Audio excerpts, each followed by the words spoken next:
Voltamos com Toda Mulher hoje falando a respeito de Anália Franco, uma das 10 mulheres brasileiras mais expressivas da história. Bernardo, a deputada acabou de ler no bloco anterior um texto bem humorado da Anália. Por que ela escrevia desta maneira? Estas mulheres que levavam com audácia, inteligência e bom humor a luta pelo feminismo, elas, digamos assim, enfrentavam resistência, porque algumas mulheres tinham apoio de marido, de um irmão ou da família, mas a própria Anália Franco nessa luta estava mais sozinha. Então o que ocorria? A cada texto publicado na imprensa havia eventualmente uma reação, né, pela própria imprensa. Elas eram tão inteligentes e tão hábeis que, em vez de partir para uma agressão verbal ou também uma matéria contra-argumentando, a Prisciliana, a Anália, a Josefina, né, a Marie Renaud, elas reagiam com bom humor, é o que mostra o texto que a deputada leu. Vale a pena falar nesse sentido do apelido que Dona Anália Franco ganhou. Primeiramente ela ganha esse apelido num momento difícil, crítico, mas depois esse apelido se transforma numa outra coisa, né? Num outro significado. A história é interessante, ela jovem, assim que surgiu, lutando pela abolição, a escravatura ainda estava lá, lutando pela República, ela jovem, após a lei do ventre livre, 1871, a intenção era boa da lei, mas o resultado foi desastroso. Os senhores de terras e escravos ou expulsavam a mulher negra grávida da fazenda, ou obrigavam a colocar na roda dos expostos das santas casas para adoção, ou obrigavam mesmo a abandonar na mata, onde as crianças morriam. Anália Franco, com cerca de 20 anos, ao ler isso, toma uma decisão de grande coragem, muito, muito especial. Ela consegue, através da mulher de um fazendeiro, fundar uma escola numa fazenda de um latifundiário, possivelmente numa cidade do interior de São Paulo, e ali ela vai conhecer mais profundamente o que se passa no interior do Brasil, porque ela morava em São Paulo. Mas o que ocorre, sem que a senhora perceba, na aula inaugural, quando a senhora chega, na turma estão filhos da Casa Grande, filhos de funcionário e filhos da senzala, e aquilo é um escândalo, e a mulher diz que não vai conviver com aquela promiscuidade. Dona Anália, então, respeitosamente se retira para uma cidade e, junto à Santa Casa, abre uma escola maternal, um orfanato, e cercada de crianças, basicamente de órfãos negros. Um dia a comida acaba. E ela, então, toma uma decisão extrema, que elas estavam passando fome. Ocorreria, né, iria acontecer a grande procissão no domingo daquela cidade. E no domingo, ao longo da procissão, Dona Anália Franco, por fim, era uma mulher de classe mediana, né, que seria classe média, uma mulher branca, alva, uma professora, descalça. Ela, então, com cerca de 80 crianças negras, ela atravessa essa procissão pedindo esmola.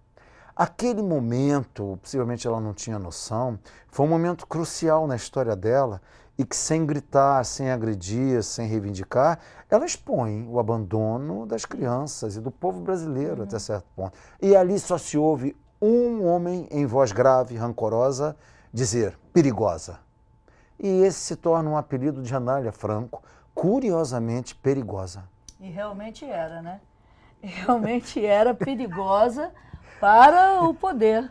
E eu digo nem da época, porque se ela fizesse isso hoje, exatamente, seria perigosa também para os poderes atuais. Inclusive, aqui nesse texto, a gente tem que considerar que, infelizmente, passado tanto tempo, ainda tem homem que pensa isso ainda. Que a mulher não precisa aprender, não precisa estudar, precisa ter cultura, porque ela tem que ficar em casa, no fogão, né? Esquentando a barriga no fogão, esfriando no tanque. A gente ouve isso ainda, infelizmente, mas já avançou tanto e a gente deve a essas mulheres, né? É verdade, e com esse livro estou tendo uma chance especial. Lancei no Rio de Janeiro. Depois em Cachoeiro de Itapemirim, onde Dona Anália também tinha um amigo que aplicou seu método educacional na virada do século XIX para o XX. E lancei também em Sorocaba, onde visitei o município de Itapetininga. Foi o que a presidente da Associação Feminina Beneficente, que a Anália Franco fundou, me disse: Essa associação foi a primeira que ela fundou, a Associação Feminina Beneficente Instrutiva do Estado de São Paulo. Vamos lançar em Resende agora, o local do nascimento. Seria ótimo. Vamos? Exatamente. Então, o que eu percebi nesse município, né, visitando esses municípios?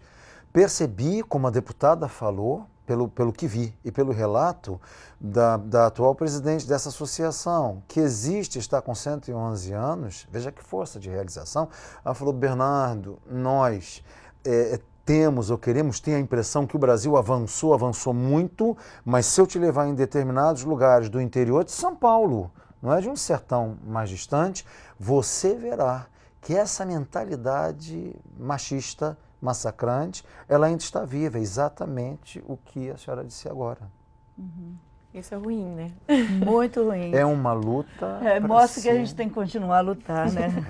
Bernardo, e você se identifica com os personagens, com as personalidades de quem você escreve no livro? Bem, eu estou com 50 anos, eu sou jornalista formado pela PUC e funcionário público.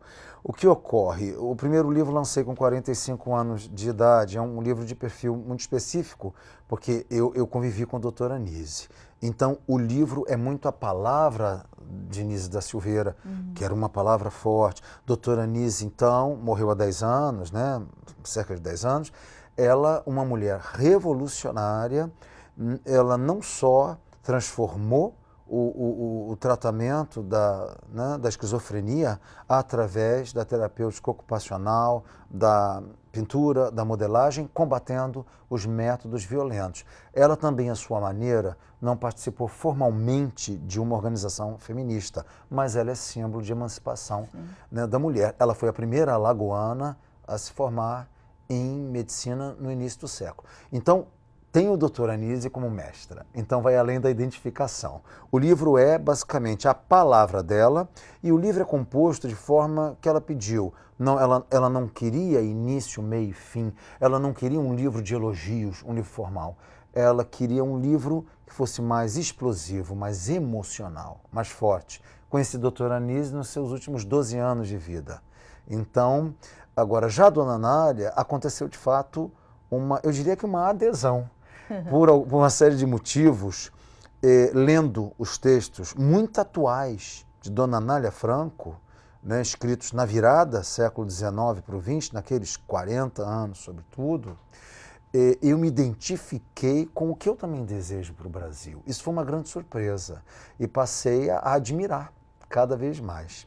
Então, nesse caso, minhas duas biografadas, há uma imensa identificação. E qual o seu critério de escolha para você escolher a personalidade? Personalidade fascinante, personalidade brilhante, que seja apaixonada por uma ideia, por um país, por um projeto. Dizer que a Nilce é considerada como uma das feministas, mesmo, né? Como você falou. E toda essa reforma terapêutica, essa forma de lidar, né, com as pessoas que têm doença mental, veio, né, do trabalho da doutora Anísio. A doutora Anísio, quer dizer, a denominada lei antimanicomial, que regula a utilização de internação e remédio, muito da lei, que é revolucionária e modelo para outros países, teve grande influência da doutora Anísio. Ela, inclusive, participou em vida. Ela faleceu em 1999, a lei veio 2 anos depois. Agora, a doutora Anísio também tocou em questões artes plásticas, pedagogia, feminismo, política. Quer dizer, lembrar que a doutora Anísio, ela foi presa com aquela geração de 30 pelo governo Getúlio Vargas. Ela esteve na mesma cela de Olga Benário, na primeira prisão feminina da história política, né, da história do Brasil. Então, uma vida extraordinária de 94 anos. Então, tanto a Anália Franco quanto a Nilce da Silveira, mulheres versáteis também, né? E revolucionárias. E revolucionárias, que pegam diversos setores, né? Diversas áreas, que bom. Já que a Anália Franco, na história que você nos contou, fazia muitas obras de caridade, obras beneficentes e tudo mais, muito mais do que alguns governantes da época. É verdade. Hoje, se ela vivesse na nossa época hoje, seria uma política? Eu tenho essa impressão, exatamente, que ela seria deputada ou senadora. Por que isso? Né? Isso é uma coisa muito falada, os estudiosos de Dona Anália, e todos eles passam a se tornam grandes admiradores e ficam ligados, né, a obra, Dona Anália, pela ousadia, pela visão de futuro que aquela mulher tinha, Dona Anália era uma articulista poderosa.